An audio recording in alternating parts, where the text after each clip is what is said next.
So அடுத்த பாடல் 1710. ஆகும் உடம்பும் அழிக்கின்ற அவ்வுடல். இது முதலடி. ஆகும் உடம்பும் அப்படின்னா இப்போ ஏற்கனவே இந்த உடம்பு ஆகித்தான் நிற்கின்றது. இந்த உடம்பு இல்லையா, எப்படி ஆகியிருக்கு? நம்முடைய வினைகளுக்கு ஏற்ப, ஆசைகளுக்கு ஏற்ப என்னென்னலாம் இருக்கும் அதற்கேற்றாற் போல ஆகி நிற்கின்றது இந்த உடம்பு. இதான் ஆகும் உடம்பும். அழிக்கின்ற அவ்வுடல். இப்போ இந்த உடம்பை யார் அழிக்கிறது? தனியாக யாராவது அழிக்கிறாங்களா அப்படின்னு கேள்வி கேட்டால் இல்லை.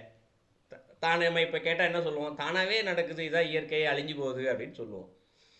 இப்போ அவ்வுடல்னு சொல்கிறது புரிஞ்சிக்கிறதுக்காக பார்த்தா நம்மளுடைய இறுதி காலத்தை மட்டும்தான் குறிக்கும் இல்லையா. ஒரு மனிதர் ஒரு 100 வயதில் தன்னுடைய உடம்பை விட்டுட்டு போகிறாருன்னா ஆமாம் இறந்து போயிட்டாரு அப்படின்னு சொல்லுவோம். ஆனால் இந்த இடத்துல ஒவ்வொரு வினாடியும் நம்முடைய உடம்பில் இருக்கக்கூடிய செல்கள் அழிந்து கொண்டு தான் இருக்கின்றது. புதிய செல்கள் உற்பத்தியாகி கொண்டு தான் இருக்கின்றது. அப்போ அழியுது உடல். அதனால தான் இந்த இடத்துல முதுமை தோற்றம் ஒவ்வொரு வயதிற்கும் அதிகரித்து கொண்டே வருகிறது. இதில் ஒரு நாளுக்குமே வித்தியாசம் தெரியும் இந்த இடத்துல ஒன்றிச்சு கவனிச்சோம்னா. பட் டெய்லி பார்க்கறனால நமக்கு தெரியல. ஒரு சிறு பையனை 6 மாதம் கழிச்சு யாராவது பார்த்தாங்கன்னா அதுக்குள்ளே இவ்வளோ பெருசாக வளர்ந்துட்டியே அப்படின்னுவாங்க பேச்சு வழக்காக இல்லையா. அப்போது உடல் மாற்றம் அடைந்து கொண்டே தான் இருக்கிறது இந்த இடத்துல. ஏதோ ஒரு வகையில் அழிந்து கொண்டு தான் இருக்கின்றது இந்த இடத்துல. ஸோ அழிகின்ற அவ்வுடல். அப்போ ஏற்கனவே ஆகி இருக்கக்கூடிய இந்த உடம்பு அழிஞ்சு போகுது இந்த இடத்துல. இது முதலடியில் சொல்கிறார். இதற்கு காரணம் யார்? இந்த இடத்துல ஒரு நாளும் செல்கள் அழியுது, இல்லை கடைசி காலத்தில் இறந்து போகிறாங்க. இதற்கு காரணம் யார் அப்படின்னு பார்த்தா போகும் உடம்பும் பொருந்திய ஆறுதான் அப்படிங்கிறார். போகும் உடம்புனா என்ன? இந்த உடம்பு போகுது. எங்கே போகுது? இந்த இடத்துல எங்கிருந்து வந்ததோ அங்கேயே செல்கின்றது. எங்கேருந்து வந்துச்சு? 5 பூதத்திலிருந்து தான் வந்தது இந்த உடம்பு. 5 பூதத்திலிருந்து வந்த உடம்பு 5 பூதத்திற்குள்ளேயே போகி விடுகின்றது. இந்த இடத்துல திருப்பி வரும். இந்த இடத்துல வேற ஒரு உடம்புக்கு திருப்பி 5 பூதம் ஒன்று சேரும் இந்த இடத்துல. அதான் சொல்கிறாரு போகும் உடம்பும் அப்படின்றாரு. ஏன்னா ஒரு உடலை எரிச்சாலும் சரி புதைச்சாலும் சரி என்ன ஆகும்? இந்த இடத்துல எரிச்சா சாம்பலா போயிடுன்னு ஒரே லைனில் சொல்லிடுறோம் இந்த இடத்துல. ஆனால் இந்த இடத்துல உள்ளே இருக்கக்கூடிய ஆகாச தத்துவம் நம்ம உடம்புக்குள்ளே வெற்றி இடங்கள்னு சொல்லும் இல்லையா. இப்போ வாயை திறந்தாலும் வாய்க்குள்ளே கொஞ்சம் வெற்றி இடம் இருக்குது, இந்த காதுக்குள்ளே பார்த்தாலும் கொஞ்சம் வெற்றி இடம் இருக்குது இல்லையா. வயிற்றுக்குள்ளே வெற்றிடம் இருக்கிறனால தான் சாப்பிட்றதெல்லாம் உள்ளே போகுது. ஸோ உடம்புக்குள்ளேயே வெற்றிடம்லாம் இருக்குது. இதெல்லாம் ஆகாச தத்துவம். அது எங்கே போகுது? இந்த ஆகாச தத்துவத்தோடு சேர்ந்து விடுகின்றது. பானை இருக்குல்ல, புரிஞ்சிக்கிறதுக்காக சொல்கிறேன். பானைக்குள்ளே காலி இடம் நிறையா தான் இருக்குது. உடச்சிட்டோம்னா அந்த காலி இடம் எங்கே போச்சு? பானைக்குள்ளே இருந்த காலி இடம் எங்கே அப்படின்னு சொல்லி கேட்டால் நம்ம என்ன பதில் சொல்லுவோம்? அது போயிடுச்சு அவ்வளோதான் இல்லையா. அது போலத்தான் 5 பூதங்களும் 5 பூதங்களோடு கலந்து விடுகின்றது. பொருந்திய உடம்பும் பொருந்திய ஆறுதான். பொருந்தியன்னா என்ன? இந்த உடம்பிற்குள்ளே பொருந்தி இருக்கக்கூடிய 6 ஆதார சக்கரங்கள் இருக்கின்றது. அதுதான் இந்த இடத்துல என்ன செய்தான்? நம்முடைய உடம்பை மாற்றம் செய்து கொண்டே இருக்கின்றது. அப்போ உடம்பை அழிக்கிறதுக்கு மூல காரணம் எது? இந்த 6 ஆதார சக்கரங்கள் தான். அப்போ நம்முடைய உடல் மாறுவதற்கான காரணம் எது? இந்த 6 ஆதார சக்கரங்கள் தான். இப்போ இந்த 6 ஆதார சக்கரங்களை நம்ம சரியானபடி சாதகம் செய்து வச்சிட்டோம் அப்படின்னா அது இந்த அழியாத உடம்பை கொடுப்பதும் இந்த 6 சக்கரங்கள் தான் இந்த இடத்துல. ஸோ இது 2வது அடியில் புரிஞ்சிக்கலாம். 3வது அடியில் ஆகிய அக்கரம் 50 தத்துவம். இது 3வது அடி. ஆகிய அக்கரம் ஏற்கனவே ஆகி இருக்கின்ற இந்த அக்கரம். அக்கரம்னா எது? எழுத்துக்கள். இந்த இடத்துல உள்ள இருக்கக்கூடிய எழுத்துக்கள் மொத்தம் எத்தனை எழுத்து இருக்குது இந்த இடத்துல?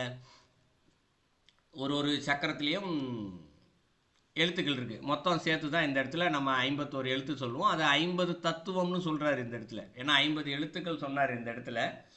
அக்கரம் என்று சொல்லப்படுறது எழுத்துக்கள் தான் இந்த இடத்துல. ஆகிய அக்கரம் அப்படின்னு சொல்லப்படுறது ஏற்கனவே உடம்புக்குள்ளே எப்படி தானாகவே உடம்பு அமைஞ்சது ஆசைகள் வினைகளுக்கு ஏற்ப அதற்கு ஏற்றாற் போலே அந்த வினைகளை அனுபவிக்கக்கூடிய ஆசைகளை அனுபவிக்கக்கூடிய அந்த சக்கரங்கள் அமைப்பு தான் உள்ளே இருக்கும் இந்த இடத்துல. தானாகவே அதை உள்ளேருந்து ஏற்கனவே அதை வச்சு நிறைய பேசியிருக்கோம். ஆசைகள் எப்படி உள்ளேருந்து வருது, கோபம் எப்படி வருதுன்றதெல்லாம் நிறைய பேசியிருக்கும். ஸோ அதற்கு ஏற்றாற் போல தான் இந்த இடத்துல அந்த சக்கர அமைப்புகளும் இருக்குது. அதான் ஆகிய சக்கரம் அக்கரம் அப்படிங்கிறாரு. இந்த சக்கரத்தில் இருக்கக்கூடிய எழுத்துக்கள் தான் அக்கரம். எத்தனை எழுத்துக்கள் இருக்குன்னு பார்த்தா 50ன்றார் இந்த இடத்துல. 51 தான். ஏன்னா 50க்கும் சேர்த்து ஆதாரம் ஒன்று, அதனால் 51ன்னு சொல்லுவோம். இந்த இடத்துல 50 தத்துவம் அப்படிங்கிறார். தத்துவங்கள் அப்படின்னு சொல்லப்பட்டிருக்கு இந்த இடத்துல. ஒவ்வொரு சக்கரங்களுமே இந்த இடத்துல ஒரு எழுத்துக்கள். இந்த இடத்துல 50 எழுத்துக்கள் இருக்கு இல்லையா. ஒவ்வொரு எழுத்துக்களும் ஒவ்வொரு பணிகளை இங்கு செய்து கொண்டே இருக்கின்றது. அப்போ ஒவ்வொரு பணியும் இந்த இடத்துல ஒரு தத்துவத்தில் இயங்கிக் கொண்டிருக்கின்றது இல்லையா. ஒரு தத்துவம் என்ன செய்யும் இந்த இடத்துல, நமக்குள்ள ஏகப்பட்ட குணங்கள்லாம் இருக்குது இந்த இடத்துல. ஒருத்தருக்கு ஆசை நிறையா இருக்குது, ஒருத்தர் உலக ரீதியாக ஆசை நிறையா இருக்குது, ஒருத்தர் குடும்ப ரீதியாக ஆசை நிறையா இருக்குது, ஒருத்தருக்கு எதிர் மேலேயும் பற்று இல்லாமல் இருக்கின்றார் இந்த இடத்துல. பல விதத்தில் இருக்குது. இன்னொரு பக்கம் இறைவனை பற்றிய சிந்தனைகள், கருத்துக்கள் ஞான ரீதியாக இருக்கிறதெல்லாம் நம்ம புரிஞ்சிக்க முடியாது. என்ன மாதிரியான இந்த வேலைகளை இந்த தத்துவம் செய்யுதுன்றதை நம்மளால் புரிந்து கொள்ள முடியாது இந்த இடத்துல. அமர்ந்த நேரத்தில் இப்போ ஞான நிலையில் இருக்கார், சூரியன் எப்படிப்பா இயங்குதுன்னு கேட்டால் அவரால் ஒரு வினாடி நேரம் தெரிஞ்சிக்க முடியும். எப்படி அவருக்கு தெரிகிறது இந்த இடத்துல, உள்ளிருந்து அந்த தத்துவம் சொல்லி கொடுக்கும் இந்த இடத்துல. நமக்கும் உலக ரீதியாக பலவற்றை சொல்லிக் கொடுத்து கொண்டு தான் இருக்கின்றது இந்த இடத்துல. இப்படி ஒவ்வொரு பணிகளாக அந்த 50 தத்துவங்கள் செயல்பட்டு கொண்டும் சொல்லிக் கொடுத்து கொண்டும் தான் இருக்கிறது. அதுதான் சொல்கிறோம், மொத்தம் 50 தத்துவம் அப்படின்னு சொல்லி சொல்கிறாரு. 4வது அடியில் ஆகும் உடம்புக்கும் 6 அந்தம் ஆமே அப்படிங்கிற. ஸோ ஆகும்னா இந்த இடத்துல ஏற்கனவே ஆகி நின்ற இந்த உடம்புக்கும் அந்த 6 அந்தம்ங்கிறாரு. ஸோ 6 சக்கரங்களுடைய எழுத்துக்களும் அந்தம் ஆமே அப்படிங்கிற. 6 அந்தம்னு சொல்லப்படுறது 6 ஆதார சக்கரம். அந்த 6 ஆதார சக்கரத்தில் 50 எழுத்து இருக்குது. 50 எழுத்திற்கு மூலமாக இருப்பது அந்த ஓங்காரம் தான் இந்த இடத்துல. அப்போ அதனுடைய அந்தம் என்றால் என்ன இந்த இடத்துல, எல்லை. இப்போ தான் நம்ம அதுக்கு பார்த்துருந்தோம். இந்த இடத்துல எல்லையாக இருப்பது எது இந்த இடத்துல, ஓங்கார மந்திரம் தான். இந்த இடத்துல எல்லாத்துக்கும் மூலமாக ஆதாரமாக இருப்பதும் அந்த ஓங்காரம் தான், எல்லையாக இருப்பதும் அந்த ஓங்கார எழுத்துக்கள் தான் அப்படின்னு சொல்லி 4வது அடியில் சொல்கிறார். இப்போ 4 அடிக்கும் சேர்த்து பொருள் பார்த்தோம் என்றால் இந்த இடத்துல நம்ம உடம்பு ஒன்று இருக்குது. ஏற்கனவே நம்முடைய ஆசைகள் வினைகளுக்கு ஏற்ப இந்த உடம்பு நமக்கு கொடுக்கப்பட்டிருக்கின்றது. இந்த உடம்புகள் அழிவதற்கான காரணம் இந்த உடம்பிற்குள்ளே பொருந்தி இருக்கக்கூடிய 6 ஆதார சக்கரங்கள் தான் இருக்கிறது, காரணமாக இருக்கின்றது. இந்த சக்கரங்களை வைத்து நம்ம ஆசைகள் பின்னாலேயே சென்று அழிந்து போகவும் செய்யலாம் மனிதன் இந்த இடத்துல. இல்லை என்றால் அதே ஆதார சக்கரங்களை வைத்துக்கொண்டு சாதகம் செய்து அழியாத உடலாகவும் பெற்றுக்கொள்ளலாம் என்பது உள்கருத்தாக தான் இருக்குது இந்த இடத்துல 2வது அடியில். ஸோ இது எப்படி செயல்படுகின்றது இந்த இடத்துல, அழிகின்ற உடம்புக்கும் மூல காரணமாக தான், அழியாத உடம்பிற்கும் மூல காரணம் அதுதான் இந்த இடத்துல சக்கரங்கள். அது எப்படி இந்த செயலை செய்து கொண்டிருக்கின்றது என்று பார்த்தோமே ஆனால், இந்த ஒவ்வொரு ஆதார சக்கரங்களில் இருக்கக்கூடிய எழுத்துக்கள் மொத்தம் 50. இந்த 50 எழுத்துக்களும் 50 விதமான தத்துவங்களில் அது இயங்கிக் கொண்டிருக்கின்றது. இந்த தத்துவங்களின் இயக்கம் தான் என்ன செய்யுது, நம்முடைய உடம்பை மாற்றுகின்றது. கொஞ்சம் கொஞ்சமாகவே மாற்றுது. வயதான தோற்றத்தை உண்டாவதற்கான மாற்றம் இந்த இடத்துல ஏன் மாற்றுது, நம்ம ஆசைகள் பின்னாடியே போகிறோம், அதை பார்க்கறது இல்லை. அதனால் அது தன்னுடைய பணியை மட்டுமே செய்து கொண்டிருக்கிறது. சாப்பிடுவதில் ஒரு ஒழுக்கம் இல்லை இல்லையா, அதை சாப்பிட்றதுக்கு ஏற்ற மாதிரி உடம்பு மாறுது இந்த இடத்துல. ஆசைகள் கேட்டார் போல் உடம்பு மாறுது. ஏன்னா அது ஆதார சக்கரங்களுக்கான பணி அதுதான். இப்போ ஒரு மிஷின் இருக்குன்னா நம்ம என்ன மாதிரி செய்யணும், அதை அந்த மிஷின் செயல்படணும்னு நம்ம முடிவு எடுக்கிறோமோ அதுக்கேற்ற மாதிரி தானே மிஷின் செயல்படுது இந்த இடத்துல. இப்போ ஒரு டிசைன்கள் வரைகிறதுக்கெலாம் மிஷின் வந்துருச்சு இந்த இடத்துல இல்லையா. ஒரு துணியில் எம்ப்ராய்டரி போடுறதுக்கோ படம் வரைகிறதுக்கோ மிஷின் வந்துருச்சு. நீ இந்த மாதிரி வரைஞ்சி கொடு அப்படின்னு கேட்டால் நம்ம என்ன கொடுக்குறோமோ மிஷின் தானாகவே அந்த வேலையை செஞ்சு கொடுத்துரும். நம்ம கொடுத்தது ஒன்று, நீயே இதுக்கு எனக்கு அழுக்கழுக்காக தப்பாக வரைஞ்சி கொடுத்துருக்கான்னு மிஷினை போய் கேட்க முடியாது, நம்ம தப்பாக கொடுத்துருக்கோன்னு அர்த்தம்.